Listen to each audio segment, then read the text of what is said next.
नमस्कार, मैं हूं अनुराधा प्रसाद। पूरी दुनिया इस सवाल का जवाब तलाशने की कोशिश कर रही है कि अमेरिका के मौजूदा राष्ट्रपति डोनाल्ड ट्रंप आखिर चाहते क्या हैं। अमेरिकी लोगों के जहन में भी ये बात लगातार घूम रही है कि राष्ट्रपति ट्रंप का अगला फैसला क्या होगा और उस फैसले का क्या असर पड़ेगा। ट्रंप प्रशासन के वन बिग ब्यूटीफुल बिल से फायदा होगा या नुकसान। राष्ट्रपति ट्रंप की टैरिफ डिप्लोमेसी से अमेरिका मजबूत होगा या कमजोर। आज अमेरिका ऐसे दौर से गुजर रहा है जिसमें उसकी ग्लोबल लीडर वाली इमेज का ग्राफ लगातार नीचे जा रहा है। दुनिया की संकटों को सुलझाने में अमेरिका की भूमिका नायक नहीं खलनायक की बनती जा रही है। आज मैं अमेरिका की बात इसलिए कर रही हूं क्योंकि 4 जुलाई को हर अमेरिकी अपने लोकतंत्र पर गर्व करता है। इस तारीख को अपनी स्वतंत्रता दिवस के रूप में मनाता है। अमेरिका को आज़ाद हुए 249 साल हो चुके हैं। अमेरिका ने दुनिया के कई देशों को आधुनिक लोकतंत्र का रास्ता दिखाया, लेकिन मौजूदा समय में अमेरिकी लोकतंत्र पर सवाल उठ रहे हैं। द न्यूयॉर्क टाइम्स के एक कॉलमिस्ट है थॉमस एल फ्रीडमैन।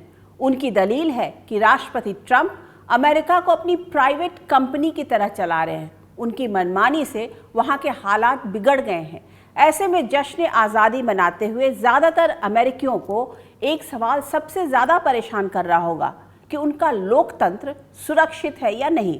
सवाल ये भी उठ रहा है कि क्या दुनिया के आधुनिक लोकतंत्र की नींव इतनी कमज़ोर है जिसे ट्रंप जैसे तुनक मिजाज नेता की राजनीति, महत्वाकांक्षा और कूटनीति हिलाने में सक्षम है।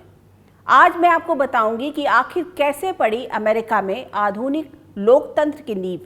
दुनिया के ज़्यादातर देशों को राजशाही और तानाशाही के खिलाफ अमेरिकी लोकतंत्र के रास्ते आगे बढ़ने में अपना भविष्य ज़्यादा चमकदार क्यों दिखा। 2 विश्व युद्ध के बाद अमेरिका किस तरह बना दुनिया का लीडर। अमेरिका के मौजूदा हुक्मरान अपने मुल्क को ग्लोबल लीडर्स से डीलर बनाने पर क्यों तुले हैं। आज ऐसे ही सवालों के जवाब अतीत, वर्तमान और भविष्य के आईने में तलाशने की कोशिश करेंगे अपने स्पेशल शो अमेरिका लीडर या डीलर में।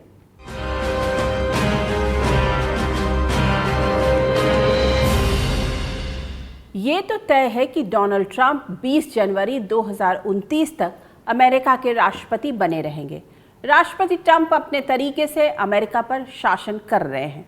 उनका वन बिग ब्यूटीफुल बिल अमेरिकी संसद के दोनों सदनों में पास हो चुका है और राष्ट्रपति ट्रंप भी इस बिल पर दस्तखत कर चुके हैं। यानी वन बिग ब्यूटीफुल बिल अब अमेरिका में कानून बन चुका है, जिसके लिए राष्ट्रपति ट्रंप ने बिजनेस टाइकून एलन मस्क के साथ अपनी दोस्ती की बलि चढ़ा दी। दोनों के बीच रिश्ते इस कदर बिगड़ चुके हैं कि अब इस बात पर चर्चा हो रही है कि क्या एलन मस्क को मुल्क से निकाला जाएगा। दुनिया ने ट्रंप और मस्क के बीच दोस्ती और दरार दोनों देखा है। ट्रंप अपनी शर्तों पर रिश्ता जोड़ते और तोड़ते हैं। कुछ वैसा ही मिजाज एलन मस्क का भी है। राष्ट्रपति ट्रंप दुनिया में रिश्तों को अपनी दूरबीन से देखने और परिभाषित करने की कोशिश कर रहे हैं। कुछ हफ्ते पहले दुनिया ने देखा कि ईरान के परमाणु ठिकानों को नष्ट करने के लिए अमेरिका ने किस तरह की बमबारी की। ये भी किसी से छिपा नहीं है कि इजराइल के पीछे अमेरिका खड़ा है।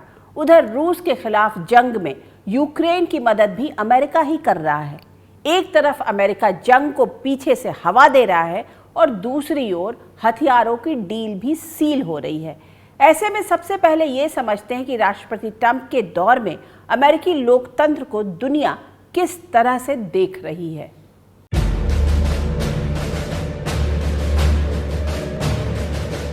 All Americans, I want to wish you a very happy Independence Day, happy 4th of July.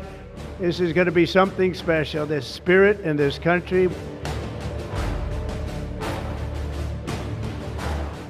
राष्ट्रपति डोनाल्ड ट्रंप के दस्तखत के साथ ही one big beautiful bill America में कानून बन गया।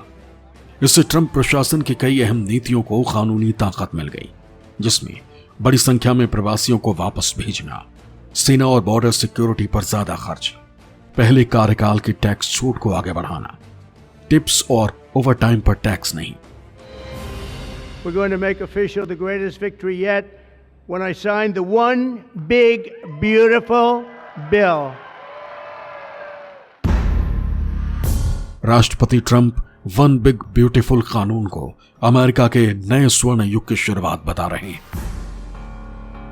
ट्रंप अमेरिका को अपनी निजी कंपनी की तरह चला रहे हैं और निजी कंपनी से भी ज़्यादा वो अपने व्यक्तिगत हितों को देख के चला रहे हैं, जिसको हम ये भी देख सकते हैं कि जो उनके अपने सपोर्टर्स थे, जैसे मस्क का एक बहुत बड़ा एग्जाम्पल है और उन्होंने बहुत उनके जीतने में मदद की थी, उनको भी एलिनेट किया गया है। तो अमेरिका में इसीलिए लोग बहुत नाराज़ हैं और ये भावना बढ़ रही है कि ये डेमोक्रेसी के खिलाफ है। एक बड़ा सच ये भी है कि ट्रंप अमेरिका को जिस तरह से चला रहे हैं उसमें वहां रहने वाले हर दूसरे अमेरिकी को नौकरी जाने या छटनी का डर सता रहा है।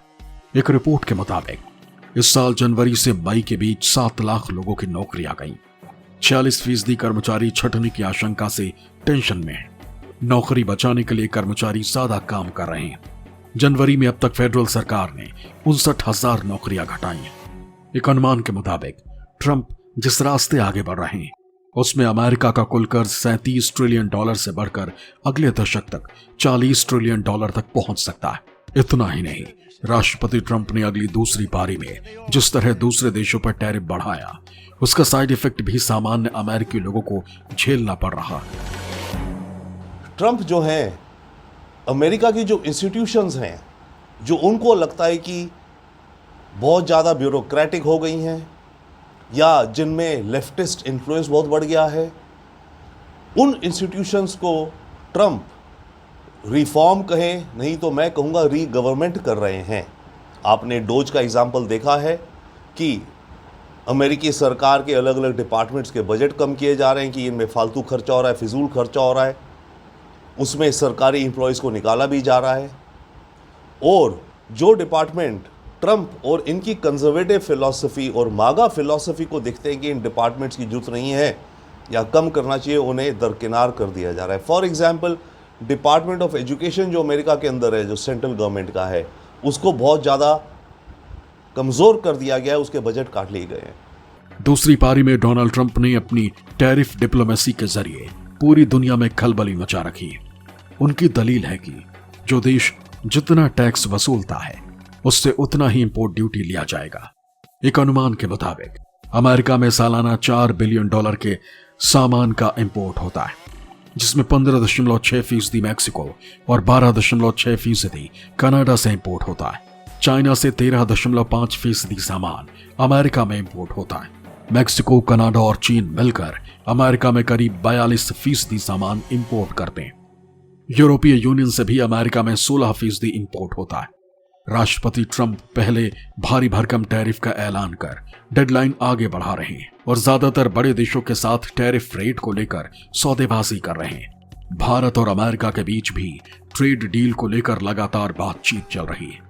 ये राष्ट्रपति ट्रंप का सौदेबाजी का स्टाइल है, जिसमें एक ओर उनके प्रतिनिधि बातचीत की मेज पर बैठते हैं, दूसरी ओर अमेरिकी रिपब्लिकन सेनेटर लिंडसे ग्राहम रूसी तेल खरीदने वाले देशों पर 500% टैरिफ लगाने की बात कहते हैं।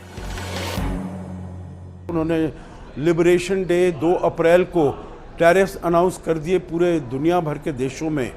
175 देशों में उन्होंने रेसिप्रोकल टैरिफ्स लगा दिए और फिर एक सप्ताह बाद उन्होंने कहा जो हम इनके ऊपर पॉज कर रहे हैं 3 महीने के लिए, तो 9 जुलाई तक रहेगा। और फिर हर देश एक दबाव में आ चुका है, हर देश एक प्रेशर में आ चुका है जो जल्दी से जल्दी वो किसी प्रकार का कोई अग्रीमेंट, ट्रेड अग्रीमेंट, चाहे टेम्पररी चाहे प्रिलिमिनरी ट्रेड अग्रीमेंट अमेरिका के साथ साइन करे, नहीं तो उनके ऊपर रेसिप्रोकल टैरिफ्स लग जाएंगे। तो जब इतनी अनसर्टेनिटी हो गई है तो फिर इसमें बहुत दिक्कत आ रही है, जो कैसे इस ट्रेड को, निवेश को कैसे आगे बढ़ाया जाए। तो पूरी दुनिया की अर्थव्यवस्था को उन्होंने उथल पुथल कर दिया है।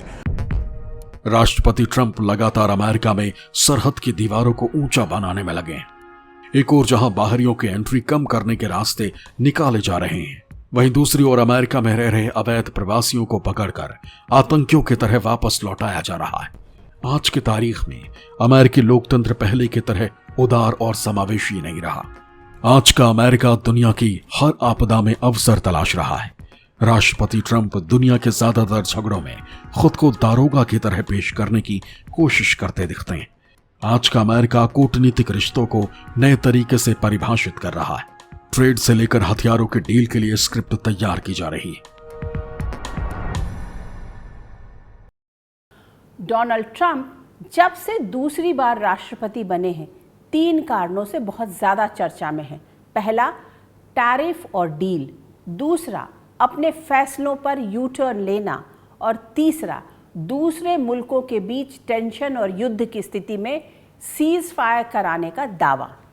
भारत और अमेरिका के बीच भी ट्रेड डील पर बातचीत चल रही है। भीतर खाने खबर है कि 9 जुलाई तक भारत और अमेरिका के बीच मिनी ट्रेड डील सील हो सकती है।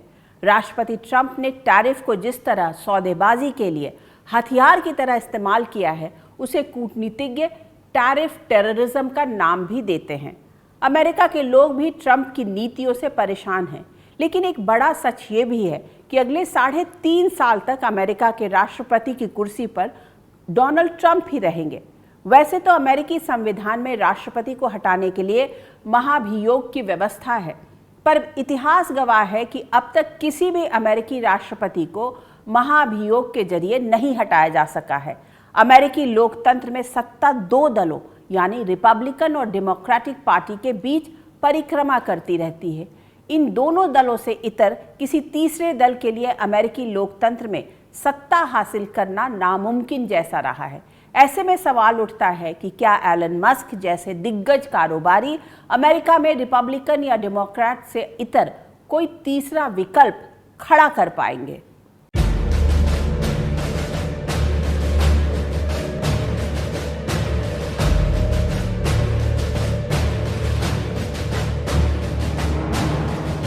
अमेरिका जब अपना 249वां स्वतंत्रता दिवस मना रहा था, ठीक उसी दिन बिजनेस टाइकून एलन मस्क ने अपने एक्स अकाउंट पर लोगों के सामने एक सवाल छोड़ा। It's time to launch the American party.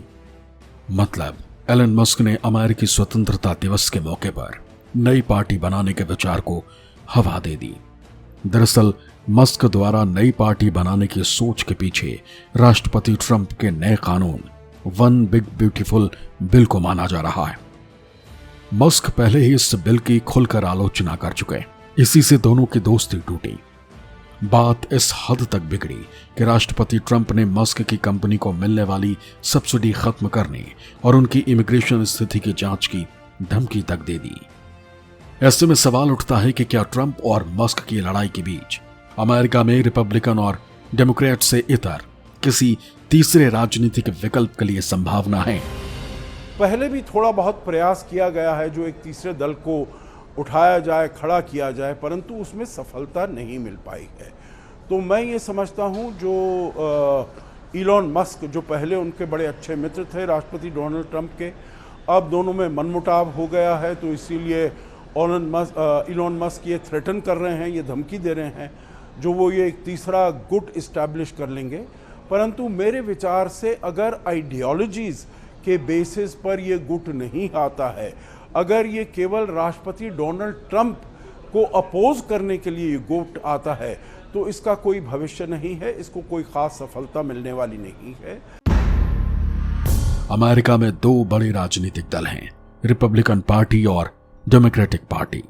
करीब 250 साल से सत्ता इन्हीं दोनों पार्टियों के बीच आती जाती रही है। अमेरिकी संविधान दूसरी पार्टियों को भी इजाजत देता है। इन दोनों पार्टियों से इतर वहां Libertarian Party, Green Party, Constitution Party, Alliance Party जैसी पार्टियां भी हैं। लेकिन रिपब्लिकन और डेमोक्रेटिक पार्टी की जगह कोई दूसरी पार्टी नहीं ले पाई। इसके लिए कुछ हद तक अमेरिका का राजनीतिक ताना बाना भी जिम्मेदार है। तीसरे पक्ष को बैलेट में जगह पाने के लिए कड़े नियम और प्रक्रिया से गुजरना पड़ता है। वोटर अपना वोट बर्बाद करने की जगह दोनों बड़ी पार्टियों में से ही किसी एक का चुनाव करना पसंद करते हैं। अमेरिकी चुनाव में खुलकर डॉलर चलता है। ऐसे में बड़ी पार्टियों के लिए चुनाव में फंड जुटाना आसान होता है, लेकिन नए दलों के लिए बहुत मुश्किल। एलन मस्क के लिए फंड जुटाना तो मुश्किल नहीं होगा, लेकिन अमेरिकी राजनीतिक ताने बाने में रिपब्लिकन और डेमोक्रेट का विकल्प बनना आसान नहीं होगा। एलन मस्क अपनी पार्टी तो अवश्य बना सकते हैं, पर क्या वो इतना बड़ा पूरे विश्व में अपनी पार्टी के मेंबर्स का नेटवर्क खड़ा कर सकते हैं? क्या एक गिव एंड टेक चलता है? मैं जब वहाँ पोस्टेड था तो देखता था हर लोकल इलेक्शन में टाउन हाउस मीटिंग्स होती हैं, जनता कहती है हमें ये चाहिए, और जो भी कैंडिडेट होता है, जो भी उम्मीदवार होता है, चाहे दोनों दलों में से किसी का हो, वो उनको सेटिस्फाई करने का प्रयत्न करता है। तो मैं समझता हूँ कि एलन मस्क में बहुत एक इकोनॉमिकली सक्सेसफुल व्यक्ति हैं, उनका ईगो बहुत बड़ा है, पर अगर वो पॉलिटिकल पार्टी बनाएंगे तो ये ईगो पूरी तरह से पंक्चर हो जाएगा। जनवरी 2025 तक अमेरिका में 55 ऐसी पार्टियां हैं जो एक साथ कई राज्यों में बैलेट पर अपना नाम दर्ज करवा चुकी हैं। अमेरिका में राष्ट्रीय स्तर पर किसी पार्टी को बैलेट पर अपना नाम दर्ज करवाने के लिए कम से कम 10 राज्यों में मौजूदगी दर्ज करानी होती है। एलन मस्क भी बहुत जुनूनी शख्स हैं। उन्होंने अपने जुनून और काबिलियत के दम पर ही टेस्ला, स्पेसएक्स, स्टारलिंक जैसी कंपनियों को बुलंदी के आसमान पर पहुंचाया। उनकी गिनती दुनिया के टॉप कारोबारियों में होती है, लेकिन अमेरिका में तीसरा राजनीतिक विकल्प खड़ा करने की उनकी कोशिश कितनी रंग लाएगी, इसका जवाब अभी भविष्य के गर्भ में है।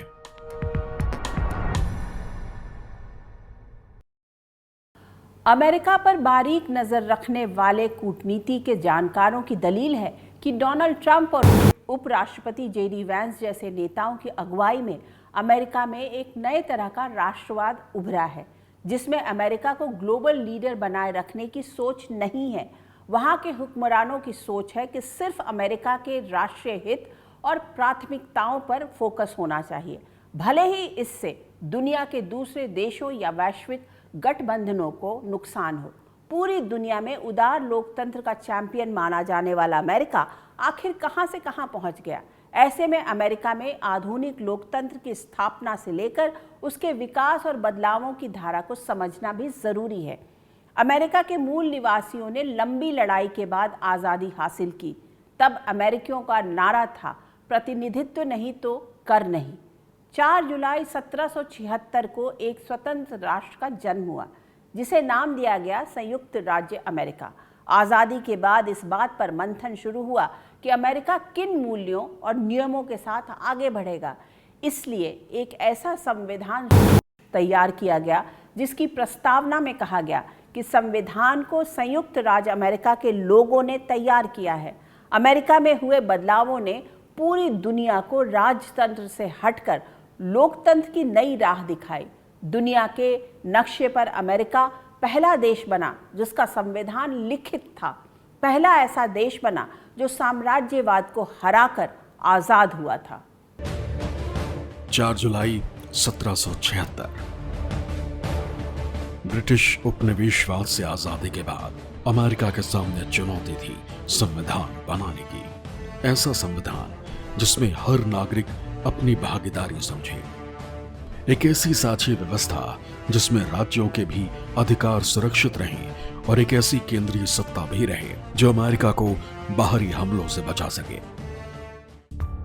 1787 में फिलाडेल्फिया में 12 राज्यों के 55 प्रतिनिधियों का सम्मेलन हुआ, जिसकी अध्यक्षता जॉर्ज वॉशिंगटन ने की, और एक ऐसा लिखित संविधान सामने आया जिसकी प्रस्तावना में कहा गया कि इसे अमेरिकी लोगों ने तैयार किया है। दुनिया के पहले लोकतंत्र के पहले चुनाव के लिए जब मतदान हुआ तो वोटिंग का अधिकार सिर्फ संपत्ति रखने वाले श्वेत पुरुषों को मिला। अमेरिका में लोकतंत्र की जड़ें बहुत मजबूत हैं। वो अलग बात है कि वो उन्होंने ब्लैक्स को, अफ्रीकन्स को बहुत दिन तक वोट नहीं करने दिया। लेडीज़ को, औरतों को शायद 1910 या 1915 में वहाँ वोट करने का अधिकार मिला। वो सब चीज़ें अपनी जगह हैं, पर लोकतंत्र की जड़ें अमेरिका में बहुत मजबूत है। अमेरिकी संविधान निर्माताओं ने अपने राष्ट्रपति को शक्तिमान तो बनाया, पर उसकी निरंकुशता पर अंकुश लगाने का इंतजाम भी किया। संविधान में सेपरेशन ऑफ पावर यानी शक्तियों के बंटवारे और चेक्स एंड बैलेंस यानी नियंत्रण और संतुलन को आजमाया। शक्तियों को राष्ट्रपति, संसद और न्यायपालिका में बांट दिया गया। राष्ट्रपति बगैर सेनेट की मंजूरी के कुछ भी नहीं कर सकते और कांग्रेस यानी संसद के बनाए कानून को न्यायपालिका खारिज कर सकती है। ऐसे में अमेरिका को चलाने वालों में अहम भूमिका निभाने वाले तीनों अंग एक दूसरे पर नियंत्रण रखते हैं। अमेरिका ने शासन का जो रास्ता चुना, उसने दुनिया को शासन प्रणाली की नई राह दिखा दी। अमेरिकी क्रांति ने तब के शक्तिशाली इंग्लैंड की चूल्हे हिला दी। इंग्लैंड के हाउस ऑफ कॉमन्स में राजा के अधिकारों को सीमित करने का प्रस्ताव पारित करना पड़ा। इंग्लैंड को अपने नजरिए और शासन प्रणाली में बदलाव करने के लिए मजबूर होना पड़ा। स्वतंत्रता, समानता और बंधुत्व के नारे के साथ फ्रांस में भी लोगों ने आवाज बुलंद की और निरंकुश राजशाही का खात्मा किया। यूरोप के दूसरे देशों से भी सामंती व्यवस्था की जड़ें उखड़ने लगी तो लोकप्रिय संप्रभुता के विचार ने आकार लेना शुरू किया। अमेरिका से निकली लोकतंत्र की राह फ्रांस की क्रांति से गुजरते हुए व्यक्ति की अहमियत और गरिमा पर आ गई। इसमें व्यक्ति के अधिकार अहम हो गए। 19वीं सदी में लोकतंत्र के लिए होने वाले संघर्ष में राजनीतिक समानता, आजादी और न्याय की बात जोर शोर से उठने लगी। अमेरिका ने हमेशा अलग राह पकड़ने में अपनी भलाई समझी। प्रथम विश्व युद्ध के दौरान दुनिया के ज्यादातर देशों की अर्थव्यवस्था वॉर सेंट्रिक थी। जहां यूरोपीय ताकतें युद्ध के लिए हथियार बनाने और गोला बारूद जमा करने में अपनी पूरी ताकत झोंके हुई थी, वहीं अमेरिका ने हथियार बनाने की जगह खाने पीने की चीज़ों के उत्पादन पर फोकस किया। अनाज के बदले दूसरे देशों से सोना जमा करना शुरू किया। अमेरिका की इस रणनीति ने उसे आर्थिक तौर पर बहुत मजबूत बना दिया। न्यूयॉर्क में खड़ी स्टैच्यू ऑफ लिबर्टी दुनिया भर के कॉलोनीज को पहले से ही स्वतंत्रता और समानता के लिए संघर्ष की प्रेरणा दे रही थी। आर्थिक रूप से संपन्न अमेरिका तेजी से अंतर्राष्ट्रीय मसलों को सुलझाने में मध्यस्थता भी करने लगा। प्रथम विश्व युद्ध के बाद लीग ऑफ नेशंस और दूसरे विश्व युद्ध के बाद यूनाइटेड नेशंस जैसी संस्थाओं के गठन में भी अमेरिका ने अहम किरदार निभाया, जिसके बाद एशिया के भारत, पाकिस्तान, श्रीलंका, मलेशिया, म्यांमार जैसे मुल्कों को औपनिवेशिक गुलामी से आज़ादी का रास्ता साफ हुआ। अमेरिका और यूएसएसआर के होड़ के बीच दुनिया ने लोकतंत्र और साम्यवाद के नाम पर शीत युद्ध भी देखा। अमेरिका ने अपने फायदे के लिए दुनिया के दूसरे हिस्सों में ना तो तानाशाह खड़े करने में देर लगाया और ना ही उन्हें मिट्टी में मिलाने में। प्रथम विश्व युद्ध ने पूरी दुनिया को तबाही की कगार पर पहुंचा दिया, लेकिन अमेरिका जंग में शामिल मुल्कों को हथियार से लेकर राशन सप्लाई में अहम भूमिका निभाता रहा। अमेरिका दुनिया का इकलौता ऐसा देश था जिसने विश्व युद्ध में भी मुनाफा कमाया। यूरोप में फैक्ट्रियों के शटर गिरे और अमेरिकी जमीन पर बड़ी बड़ी फैक्ट्रियां खड़ी होने लगी। अमेरिका की ताकत में गजब की बढ़ोतरी हुई। ऐसे में अमेरिका की समझ में युद्ध का फायदा संभवतः पहली बार आया। दूसरे विश्व युद्ध की आहट को भांपते हुए अमेरिका ने हथियारों की बड़ी मंडी भी सजा दी। हथियार बेचकर अमेरिका ने मोटी कमाई की और एक तरह से दुनिया का चौधरी बन गया। उस दौर में दुनिया में दो विचारधाराएं तेजी से फैल रही थी। पहली लोकतांत्रिक पूंजीवाद, जिसकी अगुवाई अमेरिका कर रहा था। दूसरी साम्यवाद, जिसकी अगुवाई सोवियत संघ कर रहा था। तेजी से बदलती विश्व व्यवस्था में अपना प्रभाव बढ़ाने के लिए विचारधारा का लबादा ओढ़े अमेरिका और सोवियत रूस दांव पेच चल रहे थे, जो आगे चलकर कोल्ड वॉर में तब्दील हो गया। सेकेंड वर्ल्ड वॉर के बाद में अमेरिका ने अपने स्वार्थ देखे और डेमोक्रेसी के नाम पे या रूस और चीन का जो कम्युनिज्म था उसको फाइट करने के नाम पे उन्होंने सिर्फ डेमोक्रेसी को ही सपोर्ट नहीं किया, उन्होंने मिलिट्री रिजीम्स को भी सपोर्ट किया बहुत सारे। तो जो डेमोक्रेटिक वैल्यूज़ थी तो अपने देश में तो उन्होंने डेमोक्रेसी की व्यवस्था रखी, लेकिन विश्व में जहाँ जहाँ उनको फ़ायदा हुआ वैसी व्यवस्था के लिए उसको समर्थन देना शुरू किया, एक्सेप्ट कम्युनिज्म के खिलाफ, ये उनको था। और बहुत सारी स्टडीज़ भी हुई है, वो सीधा मानती हैं कि कम्युनिज्म के खिलाफ जो अमेरिका की फ़ाइट थी वो आइडियोलॉजिकल होने की बजाय पावर ओरिएंटेड ज़्यादा थी। अमेरिका और यूएसएसआर के बीच वर्चस्व की लड़ाई में पिस रहे थे छोटे छोटे देश। दुनिया में तेल की बढ़ती मांग को देखते हुए अमेरिका ने अरब वर्ल्ड में तेल के कुओं पर अप्रत्यक्ष रूप से कब्जे का प्लान बनाया। ऐसे में अरब देशों की सुरक्षा की गारंटी और डॉलर में तेल कारोबार करने के लिए तैयार कर लिया। इससे अमेरिका बहुत ही तेजी से आर्थिक तरक्की की सबसे ऊंची सीढ़ी पर पहुंच गया। अमेरिका ने अपने वर्चस्व में बढ़ोतरी के लिए सैन्य समझौते किए और दुनिया भर में मिलिट्री बेस बनाए। आज की तारीख में दुनिया भर में अमेरिका के 800 से ज्यादा मिलिट्री बेस हैं। कभी अमेरिका ने अफगानिस्तान में रूस की सेना को रोकने के लिए अलकायदा को हथियार और डॉलर थमाए, तालिबान को खड़ा किया।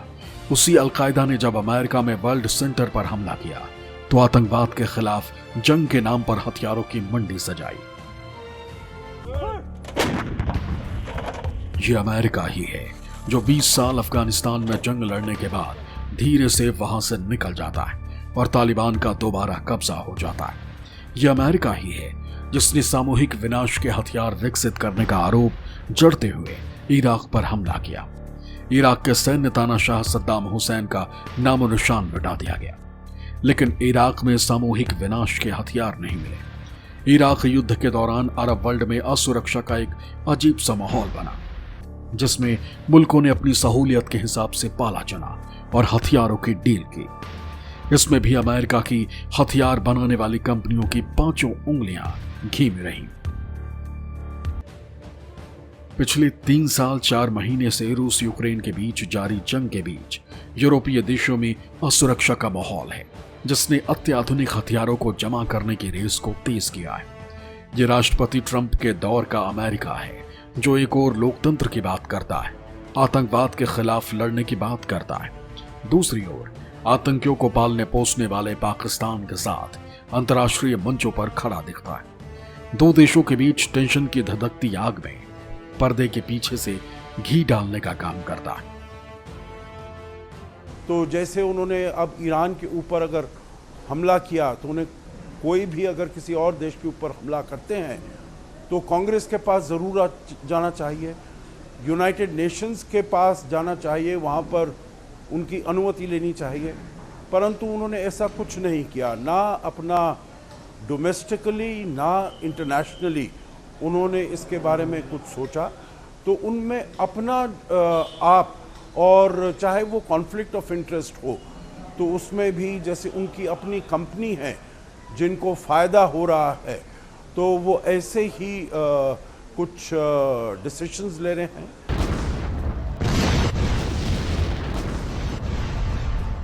इजराइल और ईरान के बीच हुए हालिया टकराव ने एआई आधारित अत्याधुनिक हथियार और एयर डिफेंस सिस्टम की ओर पूरी दुनिया का ध्यान खींचा है।